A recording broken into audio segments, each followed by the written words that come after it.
Foo Fighters, or my personal favorite, Drunk History. No, actually, I'm not. And this is just something to warn you that bad news is coming. Whenever you see goats on the screen, expect the worst. I'm not actually Dave Grohl. I know this is a surprise. My name's Carl Hertz. I'm the director of IT at Elevate Energy in Chicago, Illinois. I've been doing this for about 30 years and security for 12. I'm on the board for Blue Team Con. We got some Blue Team Conner people here who aren't even paying attention, Frank. Co-founder of Cocktail Con. And Dr. Jane Goodall says, I hug like a chimp. So there's my odd fact about me. So, as I said, I've been doing this kind of stuff for 30 years. I'm going to throw up some of the systems that I've implemented over those years. This is just to give you more of an idea of my background technically in what I do. I've been an operations person for most of my career, setting up and breaking systems on a regular basis. This list is going to keep going for a while, just to give you an idea of some of the different areas of IT and security that I've been involved with. I've been everywhere from in a call center to managing a call center to being the director of security to doing incident response. And again, in my current role of director of IT, I am responsible for making sure that security compliance and policy is taken care of and met. And I think that's it, except for the important one. Well, I've broken a lot of shit over the years. Microsoft, that's why we're here, right? More specifically, Microsoft Azure. How many Microsoft people in the room? Yeah? And how many of you are actually using Azure? Yeah, decent number, cool. So in this talk, I'm going to go over an overview of what Sentinel is, talk about how it does data collection, how it does alerts and dashboards, going to touch on playbooks, notebooks, and just do kind of a summary of my experience. For those of you who are not fully aware of Sentinel, it is a preview release, or not even a preview release. It is out there for non-production systems. So I will say this right off the bat. If you're interested in Sentinel, don't roll it out in your production environment at this time. Things change rapidly in it currently. So let's start our overview. So it has some basic components from the entire Azure platform kind of rolled together. Log Analytics, the Data Explorer, Kusa Query Language, if any of you are familiar with that. That's their language that they wrote for doing high-speed queries. The Azure Fusion Machine Learning, the playbooks, which are essentially just logic decision makers, and notebooks, which are hosted in the Jupyter system. And I'll touch on that a little bit as well. So some of the features that they are touting about this is that it will keep your data for 2 years. Exporting data to other systems is planned but not yet implemented, so that for compliance reasons, if you have longer periods than 2 years, it should be available to do that in the future. It is what's called Security Orchestration, Automation, and Response, or SOAR. Who here has heard of SOAR yet? Wow, good percentage of you. So for those who don't, it's basically, as I kind of touched on before, there was SIM and SEM, and now we've got SIM again, but spelled SEAM. And SOAR is the next level, which I guess is supposed to get rid of your analysts in the NOC. No, not really. But, you know, if you listen to Gartner, that's what they say. But obviously it's not that. But it is supposed to automate some of that response for you. It links into the Microsoft Intelligence Security Graph, which last I read, takes in about 9 trillion records a day. So if you're ever wondering why in Windows 10 you can't shut off all the telemetry, it's part of that 9 trillion. It's currently free, as in beer, which is really nice that they're rolling this out to the community to test at no per user cost. There are costs associated with your Azure account. You still have to pay for storage and stuff like that, but the actual service of Sentinel does not have an additional upfront cost to start with. So it's a good time to kind of dive in and play around with it and not worry about everything that you're going to be, all the costs you're going to be incurring. So let's go over some SIEM use cases. I'm sure a lot of you already know this, but I'm just going to kind of break it down into the categories that I think about when I think SIEM. You've got event detection issues, you've got investigation issues, you've got incident response issues, and of course you've got compliance issues, which is a big one for me. The mistake that a lot of companies make when they are rolling out a SIEM is that they try to do all of this at once and usually fails miserably. When you are setting up a SIEM, it is really important that you prioritize what you're wanting to do, what are the main concerns that you want to aggregate data for your company, and start picking those off one at a time. And so you have your project to launch your SIEM, but then it's an iterative process, like much of security, that every year or every quarter or whatever time frame you're going by, you look at what's your next level of improvement and start adding those things in. So let's get to data sources here. In a SIEM, you're generally wanting to get as much data in as possible to be useful for you. Again, just have a few of the data sources listed here, but quite technically, anything with a log can and should be able to go into a SIEM. Now, you don't necessarily want to log everything, especially if you're using a SIEM that is on a per dollar charge for data throughput. The fact of the matter is, it's just not a good way to do things anyway. The SIEM is not the central log system. The SIEM is the analysis system. And this is just some general bad news, is that, of course, you're not the NSA, or actually, I didn't ask that. Anyone here from the NSA? No?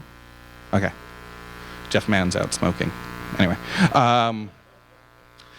So, again, many of the data sources, as I mentioned, are too high volume. DHCP and NetFlows and endpoint detection response telemetry, Sysmon even, unfiltered, can be massive. And of course, DNS, which, as we all know, it was DNS. It was rule number 1. So you have to pick and choose your data sources.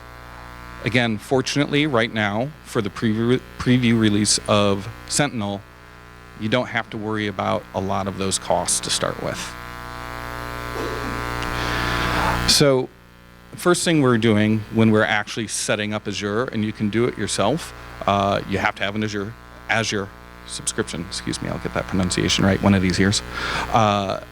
You create your log analytics workspace. As I mentioned earlier, it is kind of the backbone of what Sentinel does. You create an Azure Security Center workspace. You deploy the Sentinel product, and you deploy the machine learning product through PowerShell script. For me, it took 15 minutes to do this. I've deployed 3 other SIEMs, and it was much longer than 15 minutes. So it's pretty impressive how Microsoft has taken a lot of their existing technologies and for a lack of a better term, MacGyvered it into a SIEM. So let's go into the data collection process, which is first, obviously, you've got your SIEM posted, but you need to get actual logs into your SIEM. So how has Microsoft dealt with this? Well, they have a bunch of connectors, which are just in and your usual tiled Microsoft look, where, hey, we want to connect Azure Active Directory. It's a button, you click it, and you click OK, and it's in. All of these products that you see here, the 10 here, in addition to other outside sources, are literally 2 clicks away from adding to your SIEM. It's quite fantastic. And at this point of my adventure of deploying it, I was pleasantly thrilled to see that I could get a large part of my organization's data into the application without much frustration. So all 10 of these took about an hour. That's it. So again, we're an hour and 15 in to my messing around with Sentinel, and I have got a large amount of telemetry coming in and going in and being processed by Sentinel. Connecting on-prem machines obviously requires an agent. For Windows, pretty straightforward. Linux instructions could be clearer, especially when you're doing the CEF style of data. For those of you who aren't familiar with Ceph, it is basically syslog on steroids. So it gives you a lot more data.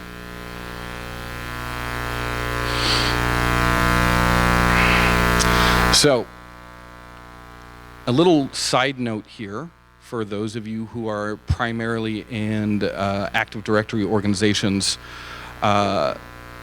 Jessica Payne at Microsoft did a nice blog post on Windows event forwarding. Oh, and by the way, for those of you taking pictures, go ahead, but I will have the slide deck available for links and resources in here because, as usual, the hyperlinks are quite long, so it'll be available to you after the program at some point. So in her blog, she does an excellent job of explaining how to forward all of your events to one machine, which gives you one data collection point for Sentinel in this case, for however much data that machine is able to process. It's a great feature that I have found just on general straw polls of asking other sysadmins. Not a lot of people are using it, and I don't know why.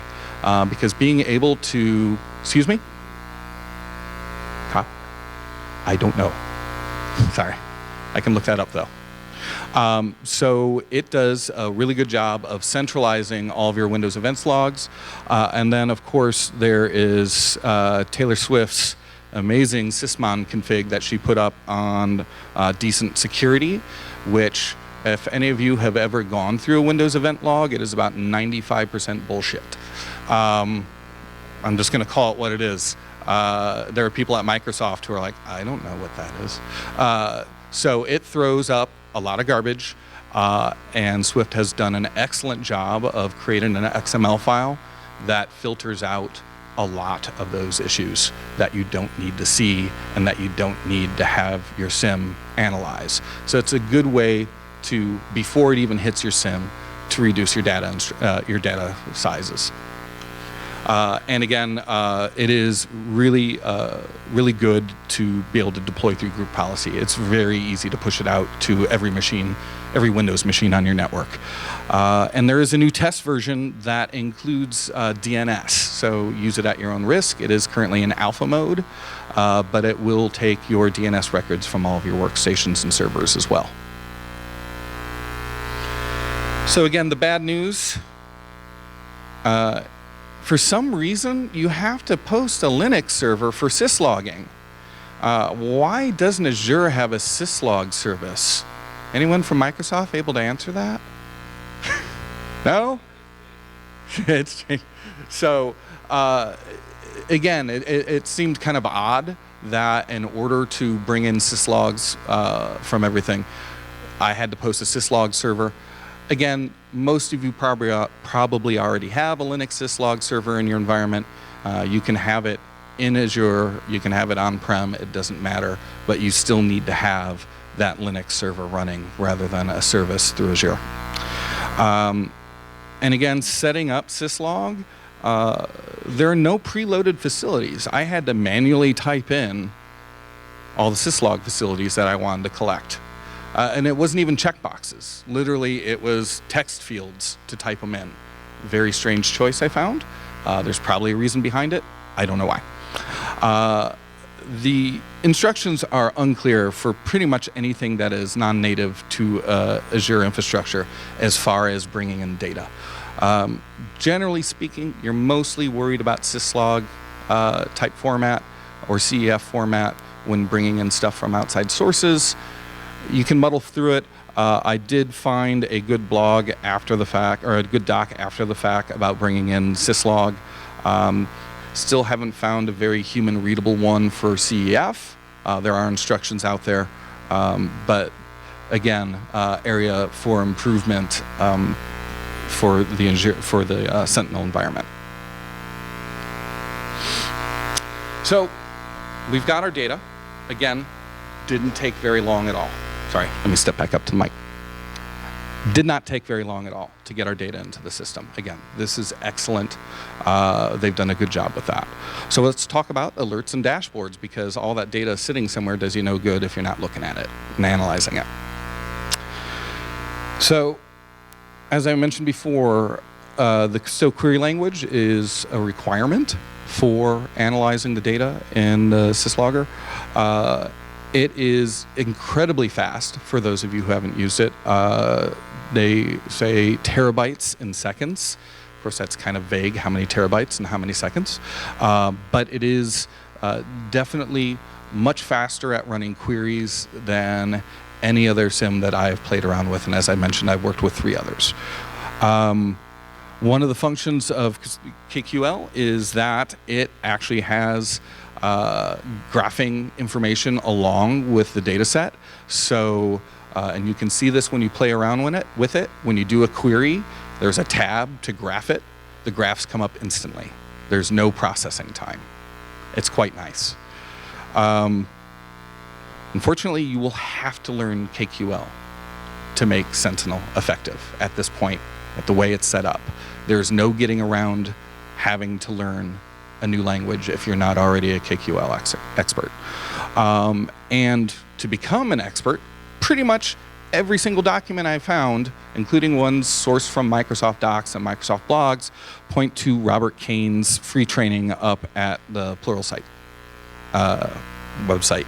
It's a 4.5 hour video that covers most of the commands, pretty much everything that you'll need to use. I spent about 3 hours of it just kind of playing around and learning some of it. It is a good training tutorial, but as far as I can tell, it is the only resource at this point, which is also a weakness that we have, kind of this single point of failure for learning KQL.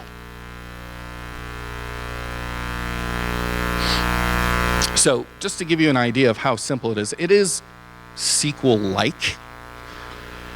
Here's an example of KQL. This is a fully functional query. And if you take a look at it, you can probably pretty quickly figure out what this is doing. I'll give you guys a couple of seconds. Anyone want to shout out what it looks like this is doing?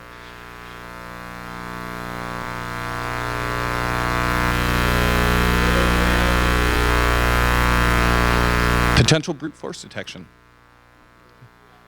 Yep. Within a day, 15 failed attempts within a 4-hour period, and this will flag an alert, right? 10 lines of code. Pretty easy, right? Very useful. And human readable, which is nice.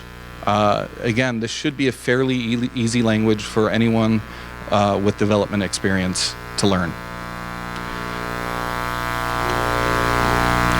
So I went out to the GitHub for their queries, and they had one that sounded really interesting. Tracking privilege account rare activity. Again, from the techcommunity.microsoft.com site. I found a link to the code in the GitHub repo for Sentinel. And I can't save the query. Why?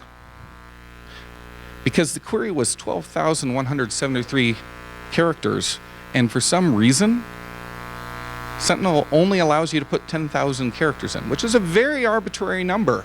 I don't know any binary system that has 10,000 as an important number. So I don't know why. But again, this is something that is in their Git repository to use that is unusable. So that was a big FU when I was banging around at it for a while. Okay, so let's move on. Let's look at some of the dashboards. This is the overview dashboard. As soon as you connect up to Sentinel, this is the top thing that you see. As you can probably tell, I've got one alert that was logged in that time period out of 453,000 signals that came through. Pretty straightforward. Down in the bottom right, it's saying data source anomalies. This is just looking at the telemetry and looking for changes. If you've ever used something like PRTG, they've got a lot of these monitors on there as well, just saying, hey, this isn't what it normally is. It doesn't really do any analysis on it. It just says, hey, this is different. Maybe take a peek at it. The incident dashboard. So I clicked on that incident. Pretty nice. It prioritized it based on the rule set that I had put in there. So medium priority. I flagged it as in process, assigned it to a person. Great. Okay, so now they've got a ticket. And down in the bottom right, there's a blue button that you can see that says investigate. It's like, I need to investigate the investigation button. That is supposed to bring up the incident investigation dashboard, which the video that they show is beautiful. It's this beautiful graphing with animations showing you how all the data flows for this particular incident.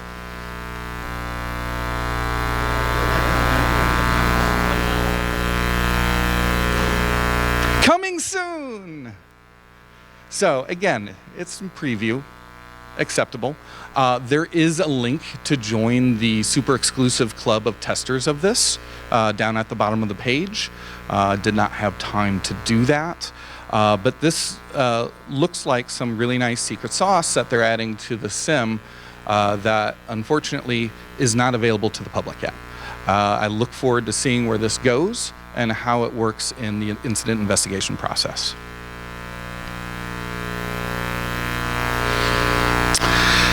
So a couple more dashboards real quick. Active Directory sign-ins, it's going to show you what's signing in where, so on and so forth. Sign-ins by application, sign-ins by locations, failed sign-ins by user, failed sign-ins by location, which is really nice when you see that China has 37 failed logins and Russia has 8. Okay, so that includes my Office 365 instance, everything. My Outlook instance, obviously there are people poking and prodding at the perimeter. I can see that easily in my dashboard right here.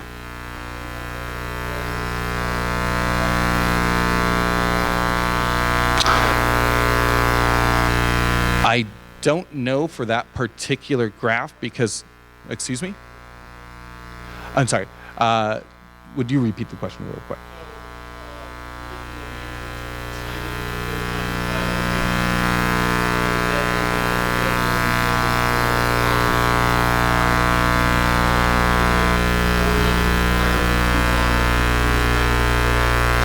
Got it. So the question is, does it require P1 or P2 in Office 365, or can you use the basic? And the answer is, I don't know. We are an E3 environment ourselves, so I don't know the details on different versions of Office 365 at this point. Again, this is just kind of my first dive into it. I'm not an expert on Sentinel. I'm just presenting my findings. So I guess that bit of information helps of what our environment looks like. It is an O365 E3 environment.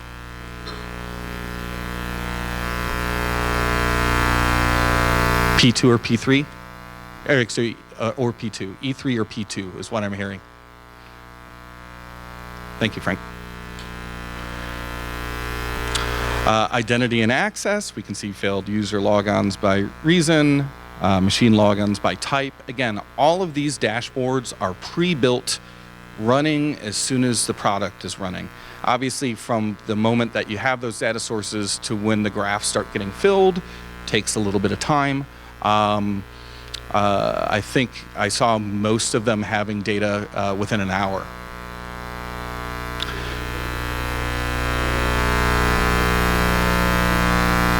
Is there ability to enrich data from intel sources, as in threat intelligence? Yes, there is.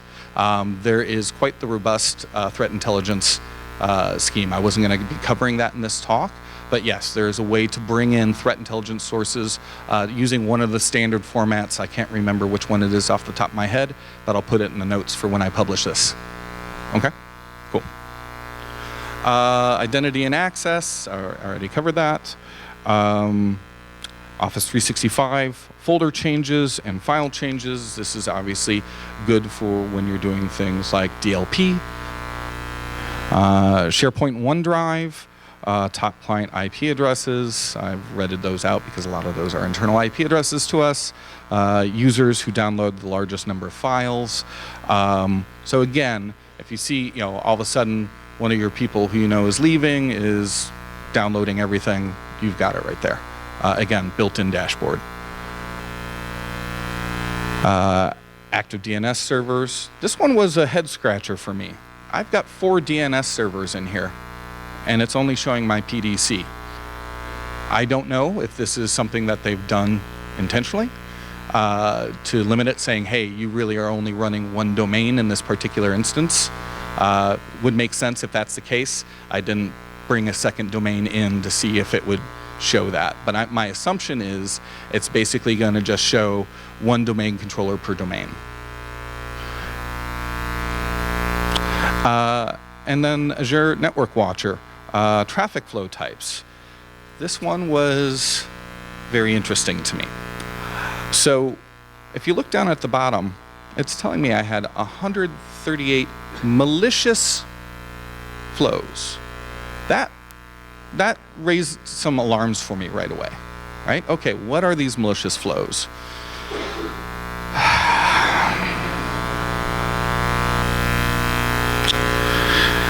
So these are all the subforms on that table. I got nothing, 0 insights. It's telling me I have malicious flows.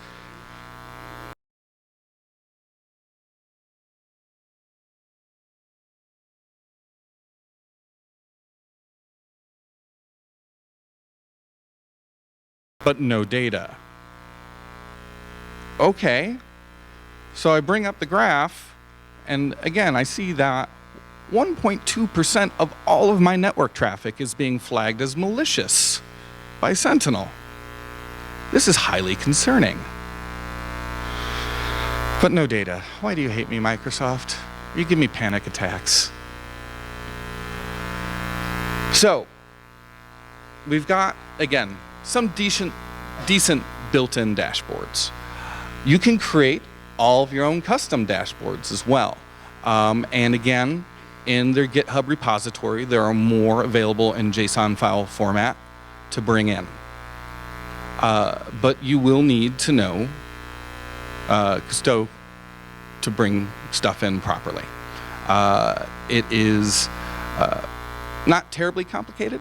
It's not like writing Python, but for drag and drop, it's pretty complicated to create your own. But it is doable. I made some simple ones in a few minutes, but trying to bring in multiple sources of telemetry wound up becoming a project that was bigger than was required for this presentation.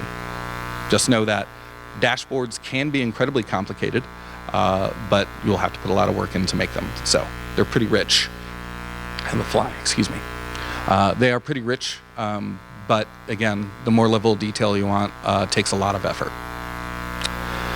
So we're going to talk about playbooks now. What are playbooks? Has anyone here ever used, excuse me? I heard something from the audience. It is basically Flow, yes. So Microsoft used to have a slogan, where do you want to go today? I propose that they change it to, what do you want to call it today? It's crazy, folks. Stick with a name. How many times has Skype for Business been renamed? Link, now that's going away to Teams, So anyway, it doesn't help things when the names are changing constantly. As you can see, it is essentially flows, which makes it one of the really impressive aspects of Sentinel. You can easily create workflows in Sentinel if you've had any experience with flows. Even if you haven't, here's a quick video. Hopefully you'll be able to see it. I'll kind of narrate as it goes. So I just did a search for Azure, and it basically says on any Azure event, and I click next, and I'm going to say open up and post something in Teams. So you can select your Teams channel. I don't go into all the details here, but just showing you how rapidly you can build a workflow that once a specific type of event is detected, you can have all kinds of processing happen automatically, including approvals and cancellations and escalations in all different kinds of systems, because Flows works with pretty much every vendor I've ever heard of, as far as being able to interface. So here, once I get the Teams thing in, I believe I have it next simultaneously, and that's the great thing is you can have forking workflows, post a ticket into Jira. So it'll be done here in a second.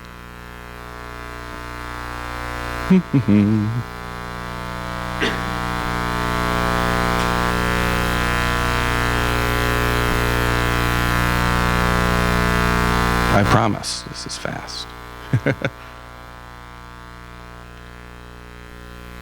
Oh, sorry, I'm having it created an approval message in Outlook, which then you could, again, have it not go forward until whoever is assigned to be able to approve it to make it go forward. Again, it's really slick to have this built into your SIEM. And again, because it is a long-standing Microsoft product, a lot of you will have experience with it already and aren't going to have to learn a whole new way to set up workflows.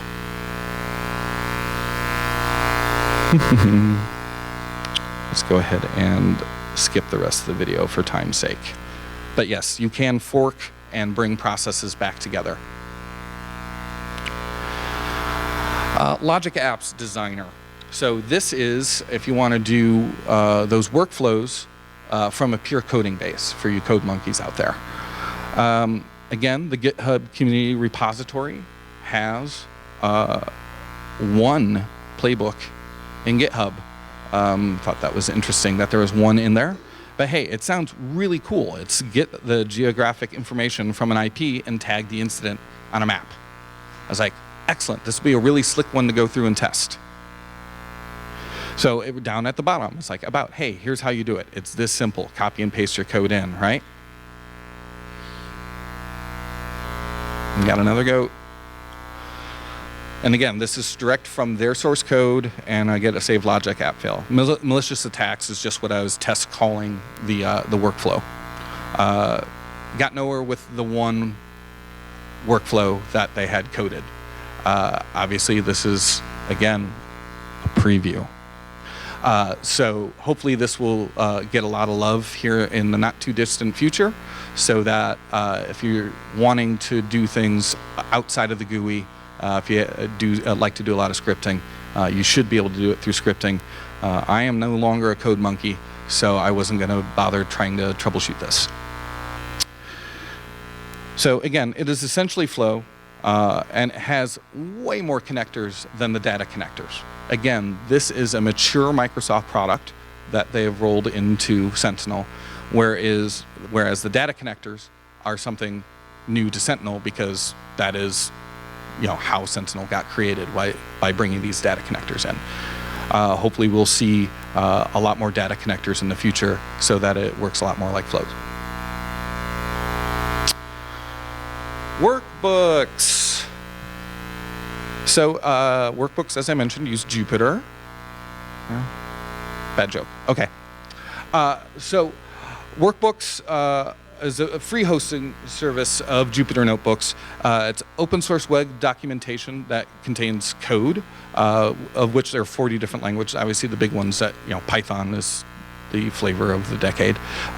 So you can create all kinds of application scripts without having to have a hosting environment, because you just write it into this free service using Jupyter Notebooks, which obviously, since you're doing full-on programming, you can have absolutely gorgeous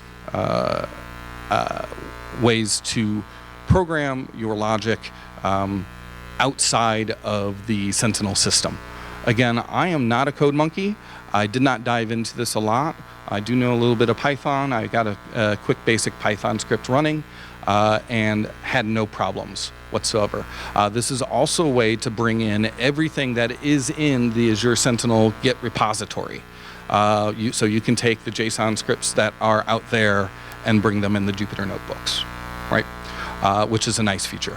Instead of doing copy pasta all the time, you can have your subscription to it and just run it in a notebook, so that when the Git repository changes or you do a pull, change it and just run it in your notebook. So again, I'm not quite sure how old Jupyter is. It seems to be a pretty decent standard. A lot of people have adopted it. I was pleasantly surprised at how well this worked, considering it was an external interface, especially considering how the other external interfaces were working with Sentinel. And last, machine learning. I can't, sorry. It's in there. My only evidence of machine learning that I saw my whole time using it was actually running the PowerShell script to enable machine learning. That's it. So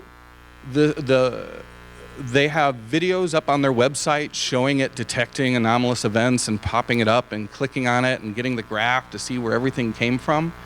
In my test environment here, I got none of that over the course of 2 months.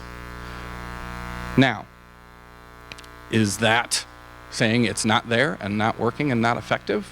No, but there was no signal whatsoever to tell me that it was working, right? It would be nice to see even the fact that, hey, we found all these false positives or something like that. There was no insight to it. My understanding is, again, using KQL, you can do some deep dives into the machine learning aspects of it. You can subscribe to a service that allows you to actually customize the machine learning on it. But again, that's kind of outside of the scope of this this first look into Sentinel. But as someone who sat there and used it for 2 months, I did not see a single example of what they demonstrate on their training videos. May mean I have a fairly clean environment, but again, 1.7% of my traffic is supposed to be malicious. Why am I not seeing any machine learning on that? So is this just, again, the fact that it's a preview release and they don't have all the hooks in right now? Is this just the nature of my environment? It's a bad test environment for that. That's it. I don't know the answer to that. I wish I had some really sexy machine learning things to talk about, but I don't, which is something in and of itself. I think that reporting a negative is just as important. That I did not see any indications that machine learning was running in my environment. Other than, again, when I went back to double check to make sure that I used a PowerShell to turn the service off and back on again, and got positive messages from them. Okay, it's running. So that's pretty much it for my initial dive. As I said, I was in there for about 2 months. Saw a lot of really cool new things. Saw a lot of really bad old things, and a few head scratchers. But overall, for a preview release, I was pretty impressed that this is something that could be an effective tool, especially with proper pricing. And I'm going to talk from my standpoint, working at a SMB, a small, medium-sized business. looks like it could be something that would be a very effective solution for my organization.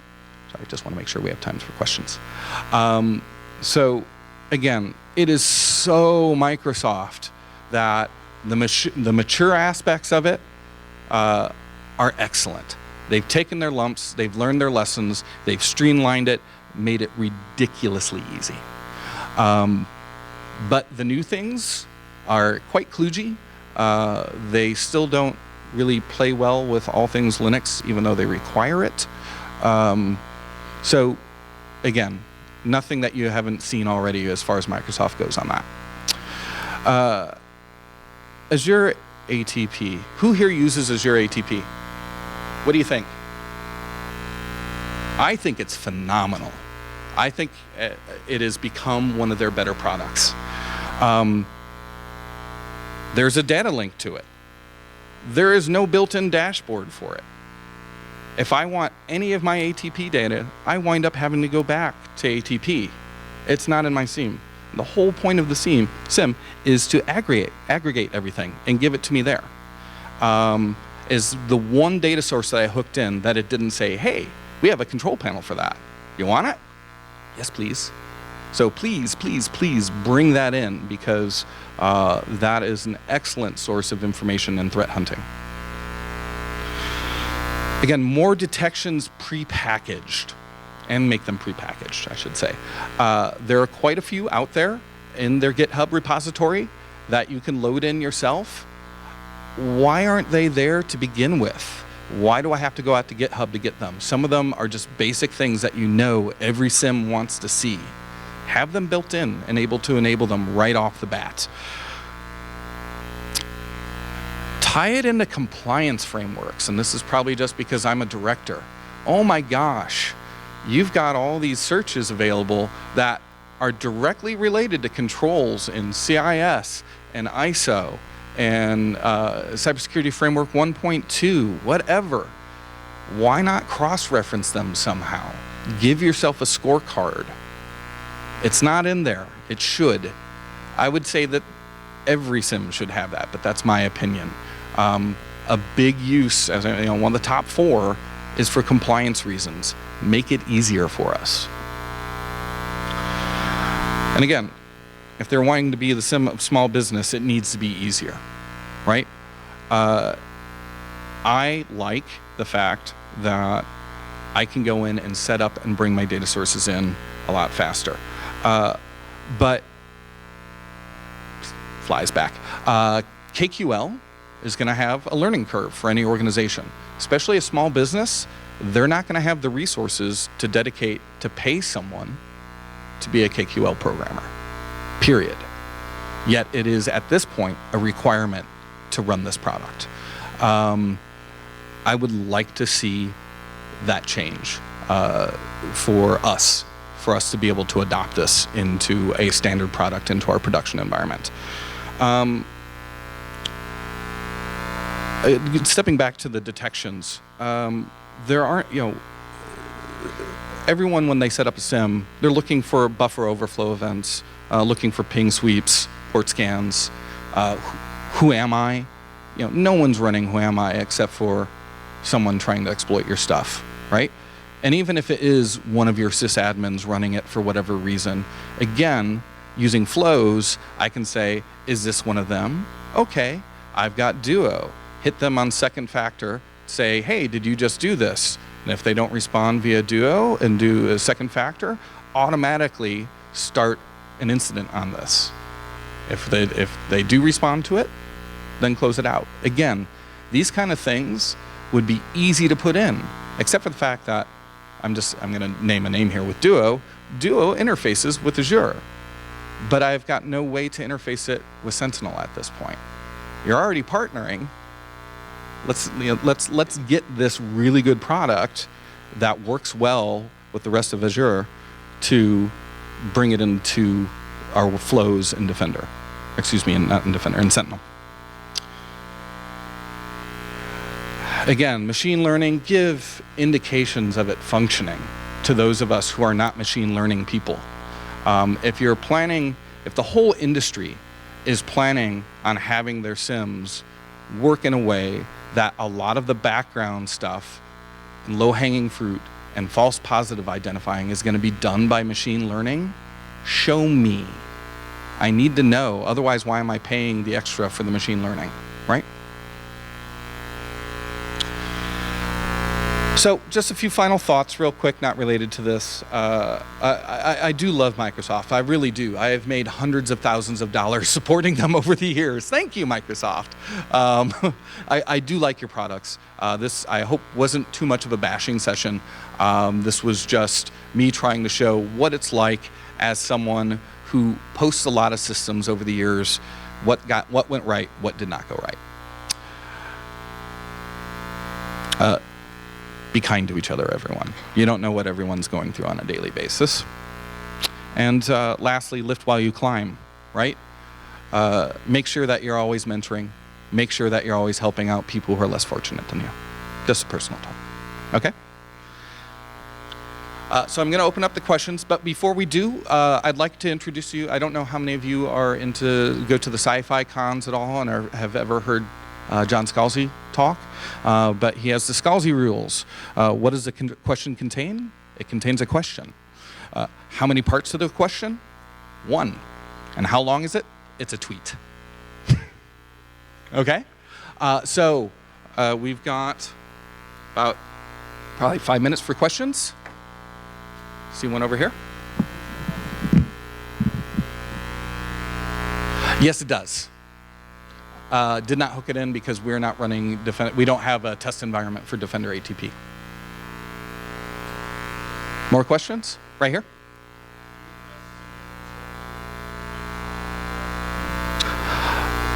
So that was the whole thing. I very much was trying to do this on my own. I did have one interaction with my support rep, and that was regarding the documentation on Sysmon.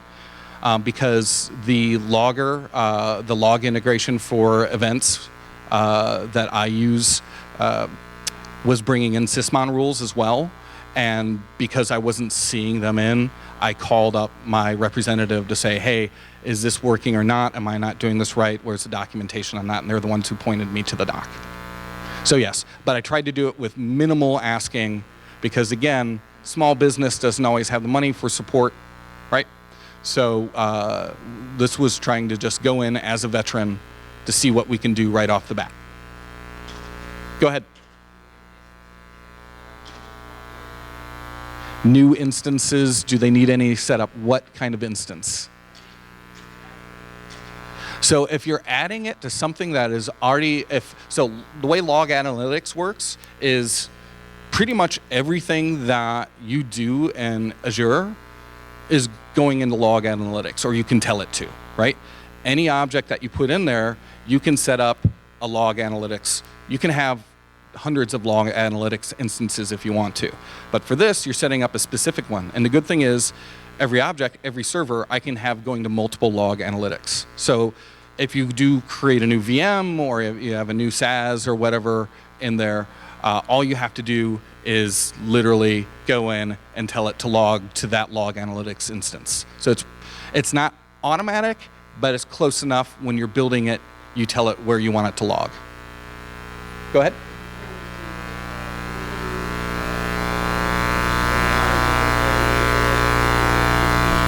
Well, I gave the one, sorry, the question was, yeah, sorry. The question was, is there a way to filter or aggregate logs before they get in there? The fact of the matter, yes, you can using KQL before it gets into Sentinel, or again, the example that I showed with the system events monitors using, for